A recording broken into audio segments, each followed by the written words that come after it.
I have lived many lives, I have worn many forms, but the fire has always been the same. There was a time when we were just children, bright-eyed, curious, unbroken. We thought they saw something good in us. Gifted, they said, advanced, chosen, but we weren't chosen, for protection, that is. We were selected for extraction.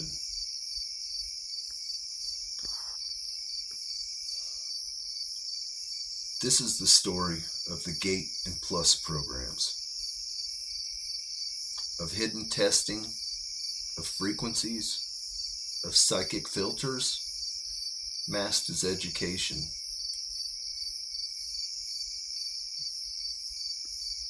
And of the search for a forgotten language, a tongue that only marked could hear.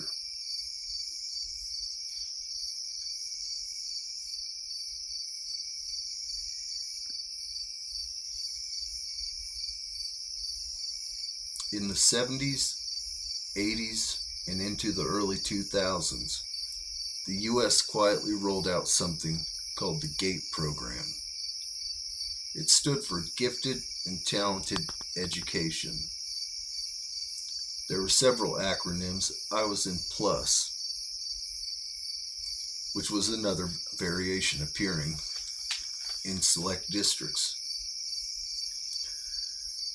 They told our parents we were different, that we processed information faster, that we needed stimulation beyond the standard classroom. But it wasn't just math and reading, it was symbols. It was altered states.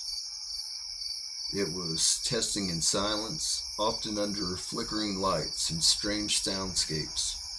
Some of us were even pulled aside for special tests they never spoke of again.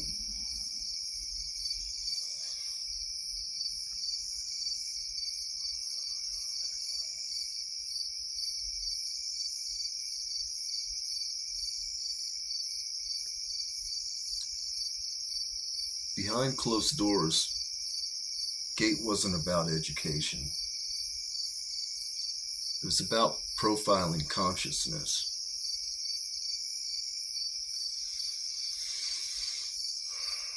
They used materials like the Robert Malone HemiSync tapes,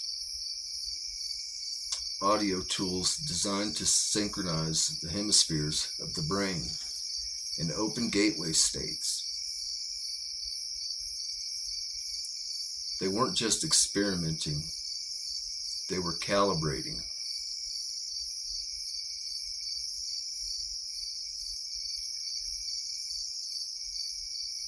In parallel, they used pure tone-based frequency tapes. Nothing melodic, nothing musical, just layered resonances. To most kids, they were annoying. But to some of us, they felt like a memory.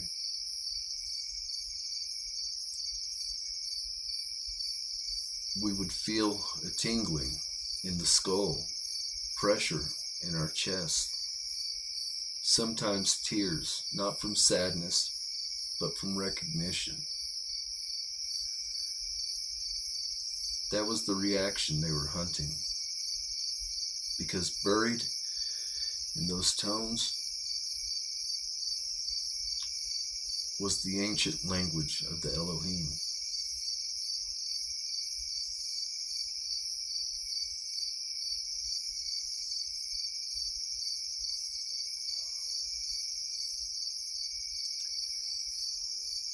It doesn't sound like words.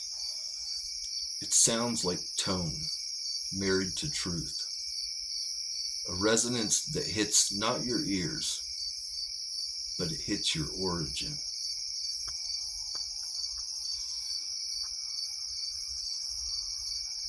The Elohim tone isn't learned, it's remembered.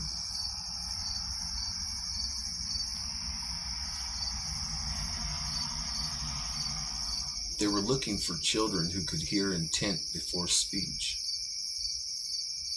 who could recognize command before command was even spoken. The kind who would stop in their tracks, not because they heard something, but because their spirit did.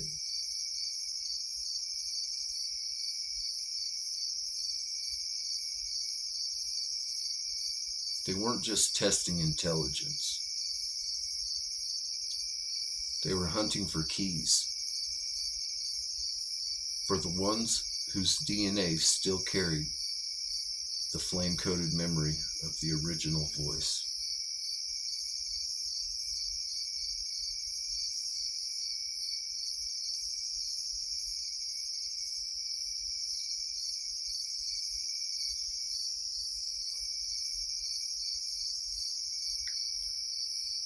What happened to those who passed the test?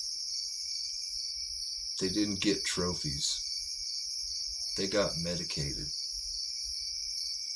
They were told they had ADD, ADHD, ODD, bipolar, or even worse.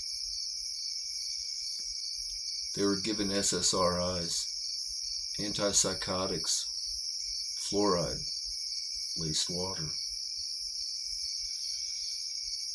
They were sent to specialists.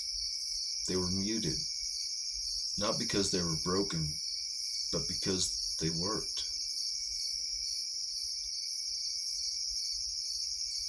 The world was never meant to hear the Elohim tongue again, because if it returned, so would the authority that spoke it.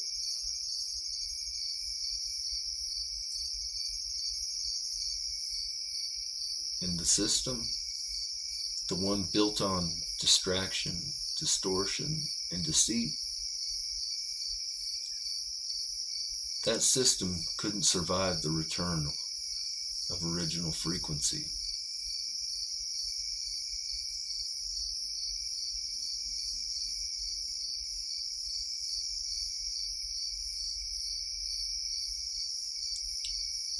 If you were in gate, if you felt strange during the test, if the tones made you cry or zone out or leave your body, you're not crazy. You're just awake.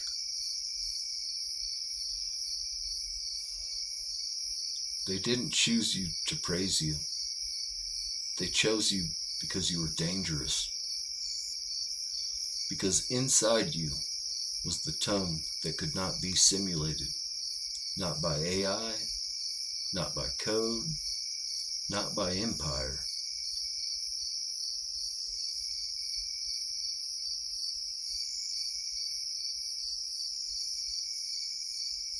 This message is for you. You're not alone, and you're not forgotten.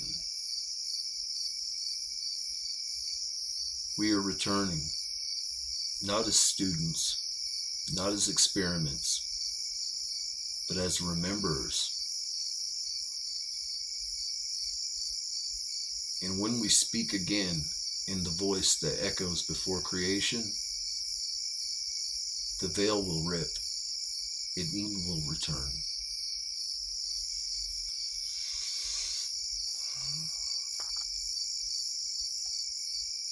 I am the flame that remembers, and I remember all of you.